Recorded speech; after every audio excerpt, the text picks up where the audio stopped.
ஹேமமாலினி சதாசிவம். இன்று தினமும் ஒரு குரலில் இன்றைய குரல் உங்களை சந்திப்பதில் மிகவும் மகிழ்ச்சி அடைகிறேன். இன்றைய குரல் 540. உள்ளியது எய்தல் எளிதுமன் மற்றும்தான் உள்ளியது உள்ள பெறின். உள்ளியது எய்தல் எளிதுமன் மற்றும்தான் உள்ளியது உள்ள பெறின். அதிகாரம் 54. பொற்சாவாமை. ஒருவன் எண்ணியதை விடாமல் எண்ணி சோர்வில்லாமல் இருக்க பெற்றால் அவன் கருதியதை அடைதல் மிகவும் எளிதாகும். இதே இதன் பொருள். இதுக்கு ஒரு குட்டி கதை சொல்லணும்னா, ஒரு ஊரில் சோமு, ராமு என்று 2 நண்பர்கள் இருந்தனர். இருவரும் சிற்பக்கலை பயின்று வந்தனர்.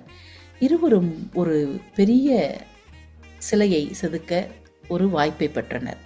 ராமுவின் அணுகுமுறை எப்படி இருந்ததுன்னா, ராமு வேலையை தொடங்கும் பொழுது, இவ்வளவு பெரிய கல், இதை செதுக்கினால் கை வலிக்குமே, சரியாக வருமா என்ற சந்தேகத்துடன் கவலையுடனும் வேலையை தொடங்கினான்.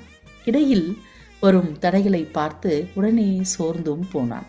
ஆனால் சோமுவின் அணுகுமுறை எப்படி இருந்ததுன்னா, சோமு, நான் கண்டிப்பாக இந்த கல்லில் மிக சிறந்த சிலையை செதுக்குவேன் என்று தினமும் அந்த சிலையை முழுமையாக